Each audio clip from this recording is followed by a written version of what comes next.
Get some more reaction now because the Queen's death does continue to draw unprecedented crowds across the United Kingdom. Cathedrals, royal residences, they're the scene of mass pilgrimages. And so let's bring in the former ITV News royal editor, Tim Ewart. Tim, good to see you. Thanks for your time this evening. Let's go back to the main pictures of the day. This is the procession through Scotland on the way to Edinburgh. The pictures were absolutely stunning. And for a lot of people, I think it's fair to say that first image of the coffin as it emerged from Balmoral Castle was very much the moment that this all... There it is right there. It is the moment that this all became very real, wasn't it? You know, Peter, I couldn't have put that better. I mean, you're absolutely right. There's been a strange sort of sense of not quite realising what's been going on or not being aware of the implications of this for the last couple of days.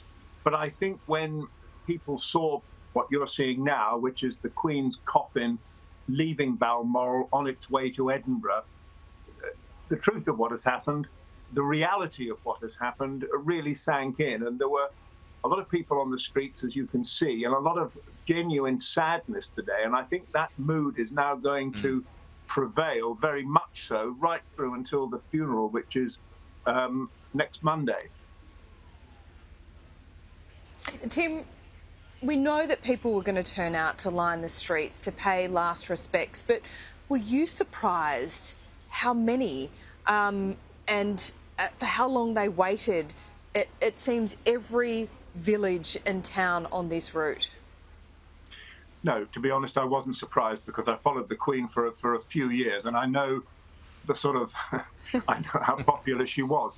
I mean, what I would say is this: you ain't seen nothing yet. I mean, what is going to happen in London over the next few days is going to exceed this by 100 times. The crowds in London are going to be massive, and there are already plans in place for people who are arriving from abroad at the funeral to be transported in a certain way, people who want to go and view the Queen's coffin as it lies in state at Westminster Hall are being warned that there could be queuing for literally hours. So this was just really a taste of what is to come, because I think people are going to descend on London now in really extraordinary numbers.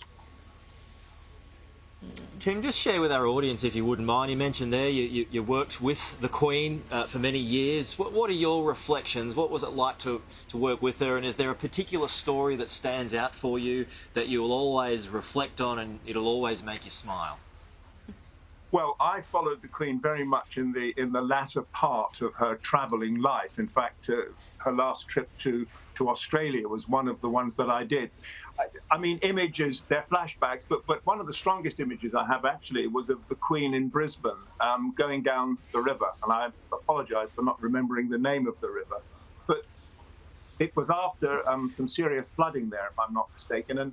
And the number of people who turned out just to line the river bank, you know, just to see a boat go by with this little figure on it was really quite extraordinary. And you can be as cynical as you like as a journalist, and I certainly was, but it never ever ceased to amaze me the numbers of people that the Queen would attract. And you know, we saw pictures yesterday of William and Harry plunging into the crowd and chatting, and the Queen didn't do that. And latterly, particularly not, because she very much disliked the fact that everybody was holding up a phone. She wasn't, you know, she wasn't seeing people. She was just seeing the back of a but still, the crowd. That's the abiding image for me. Just the number of people who turned out, wherever it was, Australia, Canada, you know, any of the Commonwealth countries that she went to, even France, where they were very Republican, big crowds. She had an enormous pulling power. Tim, it is the Brisbane River, so not that technical. You'll remember that from now on. Otherwise known as the brown snake. Yeah. Nothing like Sydney Harbour, but we won't get into that. You talk about Australia. I don't know whether we're biased, but the Queen did seem to have great affection for Australia from a very young age. The tours in which she undertook, but also the audiences which she held. I mean, just a couple of months ago, an audience with racing boss Peter V'landys, for example, and that's just one of many. Well, Australia was her first big overseas tour, if I'm not mistaken. And I think there are some extraordinary figures attached to that. I think she went to something like 40 towns and cities in Australia. I think it said that she met, I don't know, 70% of the population. There is a statistic as to how many people turned out. And she had a great love of Australia.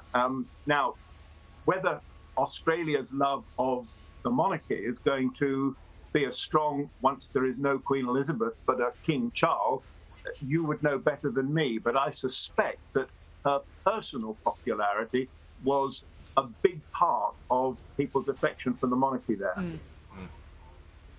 And just to wrap up, I mean, you spoke about the younger royals at the start of your answer there, and I wonder what you think about this, because the Queen famously, she never did interviews. Charles has done interviews, William, Harry, they've all done interviews now. Is this part of the changing face of the royal family? Can we expect more of this going forward, do you think? Well, not from Charles, that's for sure, because the monarch doesn't give interviews. The Queen never gave one. And Charles has made it absolutely clear that he's going to stop commenting on issues once he becomes the king. I mean, he was asked if he would continue to speak out about issues, and he said, "I'm not that stupid." We will hear from William. Prince Harry, well, we'll hear from him a lot, but it won't be, I don't think, in this country. but I think we'll find that William is going to be the voice of the royals, if you like, much, much more than, obviously, the king. Other interviews, I'm not so sure. The difficulty with interviews is that if you do an interview with a member of the royal family, you kind of have to do it on their terms. You have to normally stick to specific topics, and that sometimes raises some awkward questions. But in terms of Prince William, you'll be hearing a lot from him. He will be talking about the issues that matter to him and the issues that matter to his father.